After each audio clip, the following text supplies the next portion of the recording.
So we got to talk about Oklahoma wide receivers in the NFL, Ohio State wide receivers in the NFL, and all that's coming up after the bumper. Don't be cornering me.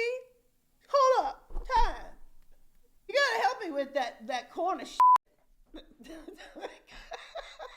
What's up, kinfolk? It's RJ Young. I am not on a step mill. Consider hitting the like and subscribe button because I upload a video every single day. It's always college football related, sports related. We have a good time. Today, we need to talk about some wild facts in Oklahoma and wide receivers and Ohio State and wide receivers. And the reason I'm really thinking about this is because I'm taking stock of Oklahoma's wide receiver production and how it's trying to recruit at wide receiver along with Ohio State. And you can tell that I've been obsessed with those two things over the last 2 months, quite honestly. But I was doing some research and a stunning fact hit me, which is that Oklahoma's had 4 tight ends earn selection since 1988 to a Pro Bowl, right? Keith Jackson, just a monster, had 4 or 5, just ridiculous from 88 to 96.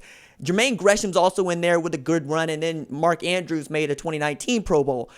And then I'm looking at the wide receivers, and I have to keep looking in the 2010s, and I have to keep looking in the 2000s, and I get all the way back to 1965 for the last time that an Oklahoma wide receiver earned selection in the Pro Bowl, and it was Tommy McDonald, who had 5 Pro Bowl selections by himself at wide receiver. And he's responsible for every single Pro Bowl selection at wide receiver for Oklahoma. This is a stunning fact to me because if you look at that position and how good it's been at OU for the past 20 years, you are really trying to figure out what the hell happened. Mark Clayton, Malcolm Kelly. We keep going here. Sterling Shepard, D.D. Westbrook, Hollywood Brown. CeeDee Lamb's going to get a shot, right? And he's probably Oklahoma's best shot at getting a wide receiver into a Pro Bowl. But you take a look at who Sam Bradford was throwing passes to. You take a look at who Josh Heupel was throwing passes to. Antoine Savage is one of my favorite Sooners of all time. Really great wide receiver at Oklahoma, and yet none of these guys have been so good as to be part of that top 2% of NFL wide receivers. And then at Ohio State, their draft rankings are not very good. Oklahoma has seen its fair share of wide receivers get drafted, just haven't seen Pro Bowls. But when you talk about first-round draft picks with Ohio State, you got to go back to 2007 when Anthony Gonzalez and Ted Ginn Jr. But if you're looking for production and how the NFL thinks of the wide receivers at Ohio State, you'll see quite a few of them get run. Brian Hartline's in there. I mentioned Anthony Gonzalez and Ted Ginn Jr. You can also get in there, perhaps Devin Smith, right?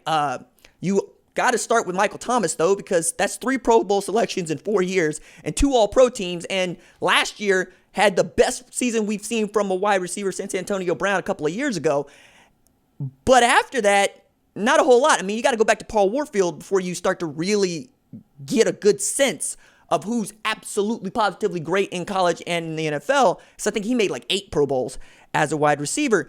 So with Emeka Egbuka trying to figure out where he wants to go and have narrated his list to Washington, Clemson, Ohio State, and Oklahoma, I've been looking for ways in which he might evaluate this stuff outside of, getting to campus, talking to coaches, all that other stuff that goes into recruiting, yada, yada. But if you're looking at pedigree, Dennis Simmons has done a great job of developing talent at Oklahoma, but for whatever reason, that talent has not been really great at the NFL level. There's no ifs, ands, or buts about it. I thought Sterling Shepard might have a better chance last year, but then he got, basically a sophomore quarterback. But he was also the number 1 target because Odell Beckham Jr. went to Cleveland, right? And then if you're looking at LSU, you get with Odell Beckham Jr. But then looking at Antonio Brown, he went to Central Michigan, right? Looking at even guys like Terrell Owens, he went to Tennessee, Chattanooga.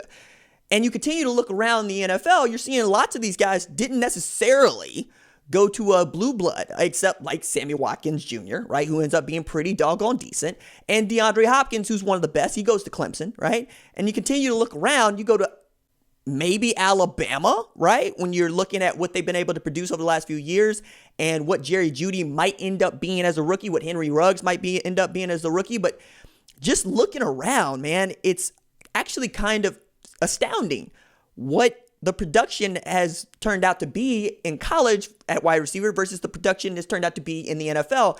And I'm beginning to believe that perhaps that is the hardest position to project because there's so many. And yet it's really about where did you fall in the scheme, right? Did you fall to a place that absolutely positively needed your talents, or did you fall to a place that basically overdeveloped somebody who didn't get a shot in college, right?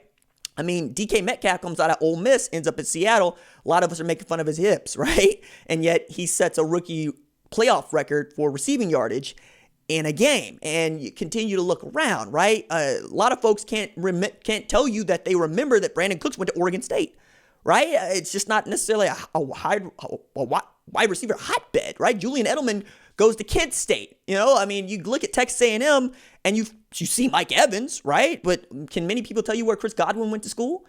And if you continue to look around and you are wondering where the best wide receivers end up, Dez Bryant went to Oklahoma State, right? Justin Blackmon went to Oklahoma State.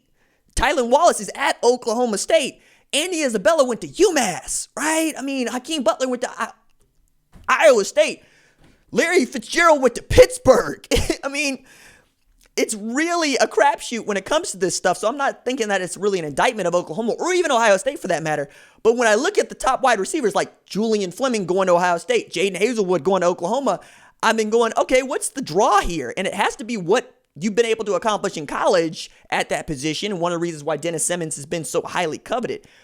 But the more that we look at this thing, the more I'm like, maybe it really is about fit in the NFL at wide receiver more than it is about who was training you and where did you get trained, right? I mean, Deshaun Jackson goes to Cal.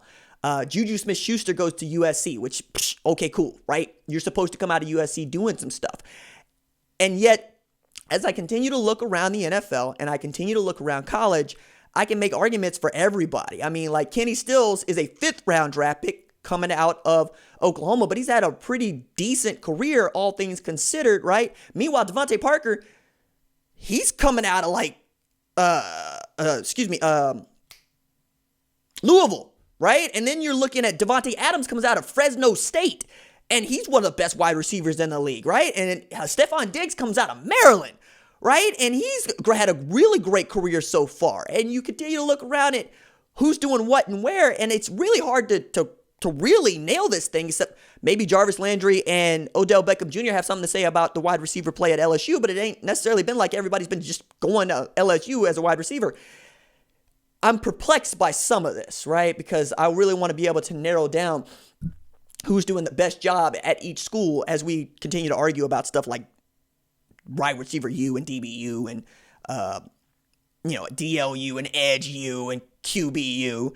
As much as those names give us bragging rights, are they really good predictors of success? And when you're looking at some of these top wide receivers like J. Michael Sturdivant, who drops his top 4 and then basically looks like it's going to be a head-up fight between OU and LSU for his services, I'm really having a hard time just kind of saying you get this out of that when you're going to the NFL, right? Because we can make an argument that Oklahoma is one of the best places in the country to go as a wide receiver based on how you end up getting, that sort of prestige. And people know that you play at Oklahoma in a way that they just don't know that you play at Tulsa, right? Which is my alma mater, just like Oklahoma's my alma mater.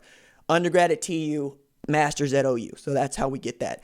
But, I mean, is it any different than perhaps being the best wide receiver at Kansas State? Yeah, absolutely it is. But is it even a better predictor of success? No, because Jordy Nelson came out of Kansas State. That's why I included it in this, comparison. Like Jeremy Maclin coming out of Missouri. People forget about that. And Dorial Green Beckham basically comes out of Missouri. I mean, he did a year at Oklahoma, but he was on that basically all-timer scout team, and then he goes to the NFL. It's really fascinating to take a look at where wide receivers go, which basically means to me in the NFL, you get to throw a rock. And for the most part, you're betting on kids in the first round that played in college football playoffs, played with great quarterbacks, and had great coaching. But that is not a great predictor of Pro Bowl success, right? Even as we can make all the arguments in the world about what success is in the NFL. Really, playing past 3 years, I think is success in the NFL because you outlived the pension. Or you get to receive the pension, I guess I should say. So as we continue to look at this thing, especially as we're looking at Oklahoma and what it's good at, it's really offensive lines and running backs because Adrian Peterson, Billy Sims, DeMarco Murray, just to name a few. But then there's Lane Johnson, there's Davin Joseph, there's Trent Williams. I mean, we keep going down, and really Oklahoma's about offensive linemen, right? That's what Oklahoma does really well outside of quarterback play. And I found that to be interesting because I expected to see more wide receivers getting Pro Bowl recognition based on how they had played in college. And that just shows you how much college football I watch versus how much NFL football I watch. So as we continue to talk about this stuff, keep in mind, Oklahoma's still waiting on a Pro Bowl wide receiver to announce himself for the first time in 45 years now, which is twice as long as, Oklahoma's drought in winning a national championship. All right, that's it for me. Deuces.